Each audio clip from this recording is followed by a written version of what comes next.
New details tonight as we take you inside that Florida high school to show you those terrifying moments during the shooting and what we're learning tonight about the victims and the heroes. Threat, depression, mentally ill, all words we're hearing about this school shooter. So why didn't anyone connect the dots on this guy before 17 people were killed? Georgia law allows teachers to bring guns to school, but school districts say otherwise. Should teachers be armed in the classroom? Training right now, Michaela Schifrin gets sick moments before her first run. Will she continue her quest for gold? Temperatures today hit 70 degrees for the first time since December 5th. Flowers are blooming. Does that mean spring has sprung? But first tonight, in the midst of so much pain, devastating new details as we learn from the gunman himself how the deadly Parkland school attack unfolded. We're also finding out about another young victim with ties to our area and rays of hope, stories of heroes who stepped up, some sacrificing everything to save the lives of children. There's a lot to this. Ryan Kruger is here with new information tonight from the shooter himself. Yeah, that's right, Vinny. Nikolas Cruz actually confessed to the shooting, giving police exact details on the deadly plan that he executed, in all, taking 17 innocent lives. Sheriff Scott Israel says the suspect, Nikolas Cruz, took an Uber to the high school at 2:19 in the afternoon. He walks to the east stairwell of Building 12, carrying a rifle in a soft black case. At 2:21, Cruz hits his first target. Classroom 1215, and then classroom 1216, and on to 1214.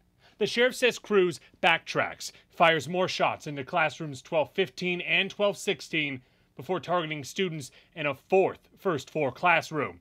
Moments later, Cruz goes to the west side stairwell to the second floor, shooting one person in classroom 1234. Cruz then runs to the other side of the building, drops his rifle, and ran down the stairs. At this point, students and teachers are running for their safety. The sheriff says Cruz blended in with those students as he ran out of the east stairwell, across the tennis courts and fields, and into a nearby Walmart, where he bought a soda. 40 minutes after the first shots, Cruz was seen at a McDonald's, where he spent at least half an hour. At 3:41 p.m., a Coconut Creek police officer spotted Cruz and arrested him. And Cruz appeared in court today, charged with 17 counts of premeditated murder. He was denied bond. His lawyer tonight says he is remorseful. He's sad, he's mournful, he's remorseful. He is fully aware of what is going on. And he's just a broken human being. And you probably also saw these reports pop up on your social media feed today, saying that the suspect was a member of a white separatist militia group. The leader of that group, the Republic of Florida, says Cruz attended many of their training events. Local law enforcement in Florida say they're still looking into those reports. In fact, law enforcement in Tallahassee, where that group is based, says they have no information that Cruz is a member.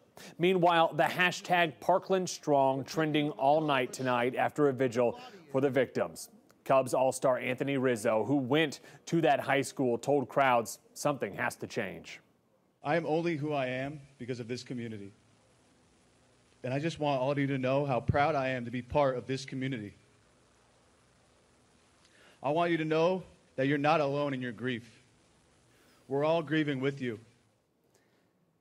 And tonight, we're learning more about the heroic acts of some of the teachers who put themselves in danger, putting their lives on the line to save the lives of students. One of those is Aaron Feist. He's a football coach. He acted as a security guard for the school. He used his radio to alert staff members about the shooting. And witnesses also said he threw himself into the line of gunfire to shield students from the gunman. Another teacher, Scott Beagle, he opened his classroom door. The gunman was still in the hallway. This way the teacher could let students into his classroom. Sadly, that teacher was killed before they could get to safety. Thankfully, though, all of those students lived. And for many of us, these heroes are a reminder of the ultimate sacrifices teachers are willing to make, all to keep our children safe. Vinny. Thanks so much, Ryan. And there are also several local connections to this tragedy. Faith Abube is live in Parkland, Florida, with the story of Maddie Wilford, who we first talked about last night. Yeah, Maddie's mother, Missy Cantrell. She is a Marietta High School graduate, and tonight her Maddie was supposed to be here at Stoneman Douglas High School playing basketball in the regional quarterfinals, but instead she's several miles away from here in ICU in the hospital fighting for her life. And tonight, we know so much more about what happened. Maddie and her brother were inside the school building when the shooting erupted yesterday. Her brother was able to escape, but Maddie was shot multiple times. One bullet went through Maddie's back and crushed her ribs. It pierced through her right lung and exited through her stomach. Several bullets went through her shoulder and traveled the length of her arm before exiting. She lost a lot of blood because of it, but her vitals have been stabilized this evening, and she's being watched closely in ICU. Now, her basketball coach posted this picture and the plea tonight asking everyone to keep Maddie in their prayers. Family members tell us that, you know, she had a successful third surgery today and she's doing well. Meanwhile, local friends of her mother, Missy Cantrell, they tell us that when they found out about this, they were shocked. Take a listen. All of a sudden I get a text from her and she's like, I haven't heard from my daughter. And then the shooting happened. And then all of a sudden she texted me back and said that her daughter was involved. So it's killing me. Well, Robert Matters, another former classmate of Maddie's mother, started a fundraising effort for her online. And in just the last 24 hours, we've seen that fundraising effort has raised about $15,000 and counting. Maddie has a long road to recovery, of course, but her family feels, quote, blessed beyond belief, considering so many other kids, just like Maddie, did not make it out of that school alive. Tonight, we're told that she is still in ICU. She's on ventilators, but doctors expect her to make a full recovery. And of course, the family telling us they are feeling an overwhelming support from people, a lot of love from people. And of course, they want you to keep your prayers coming for them. And of course, we'll continue updating the story as we talk to the family and family friends here in Florida. Back to you, Vinny. Every step of this story is played out on social media, including now, remembering those who we lost. Spending time with you, I realize God is in our love. Camp Coleman, a Jewish summer camp in North Georgia, just wrapped up a virtual memorial for 14-year-old Alyssa Aladef, one of their former campers. Thousands of people from around the world came together on the camp's Facebook page. Shelley sending love, prayers, and a commitment to help. Miriam, may we each find the strength to heal. Andy Perotti spoke with Tally Cohen, a camp buddy of Alyssa's. Oh my gosh, hi Alyssa. Tally Cohen reads a text to a friend she'll never receive a reply from again. I just wanted to make sure you and all of your friends are okay. The 15-year-old Cobb County teen is talking about her friend Alyssa Aladef. The two met last year during a 3-week Jewish summer camp in Cleveland, Georgia. I would say I was like one of her first and closest friends at camp.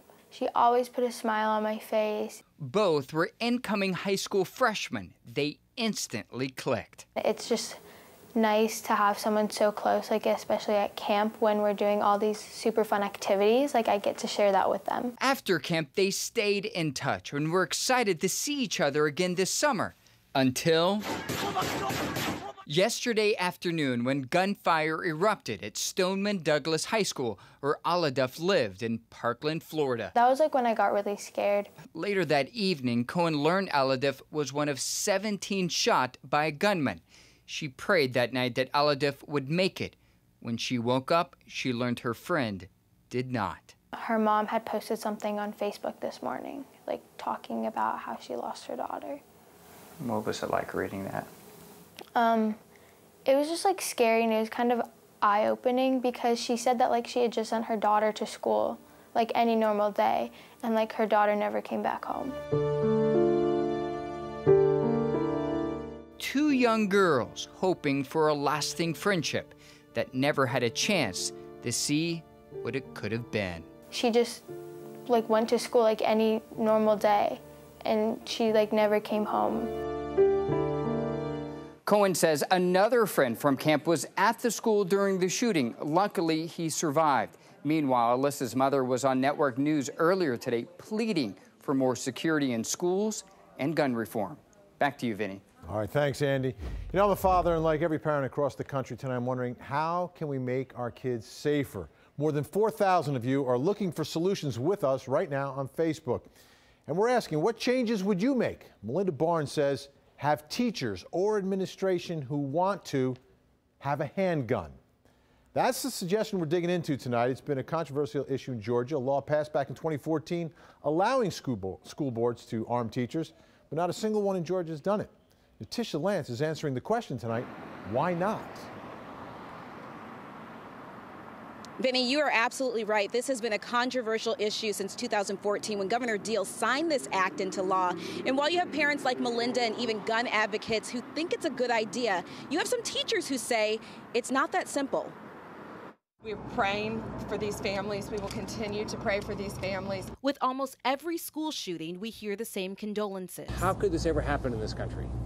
How could this happen in this state? The same outrage over and over again. Decriminalize carrying firearms on K through 12 campuses by law-abiding citizens. It's already legal in Georgia. Since 2014, the Safe Carry Protection Act gives school boards the ability to allow teachers and other staffers to carry guns anywhere on school grounds. John Monroe is the vice president of Georgia Carry.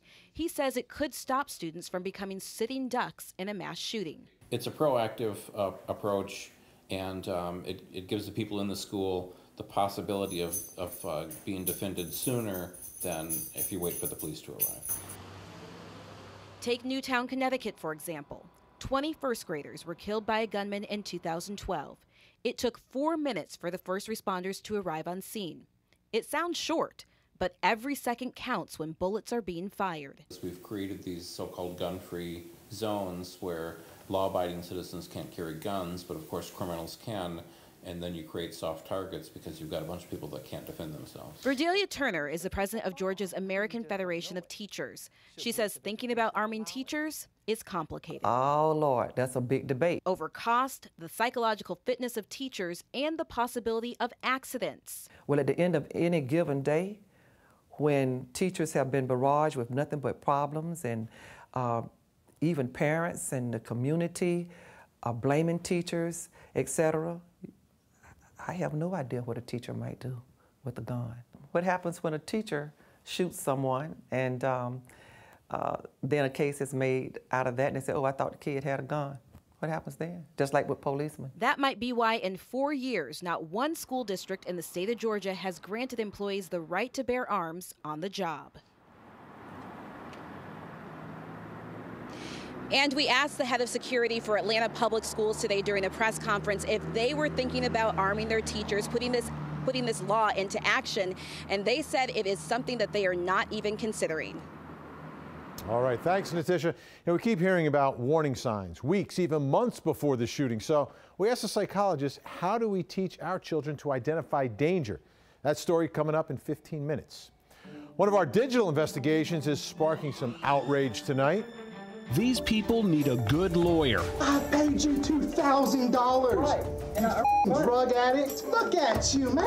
But the man they're confronting is their lawyer.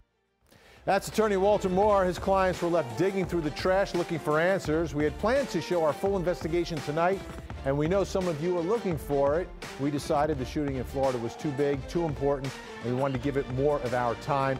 You can find the investigation on 11live.com now and right here on the late feed tomorrow night. And if you've been following the Olympics, this is a heart stopper. Gold medal slalom favorite Mikaela Shiffrin gets sick during her first run. Her second run is coming up. Will she make it? We're in Pyeongchang.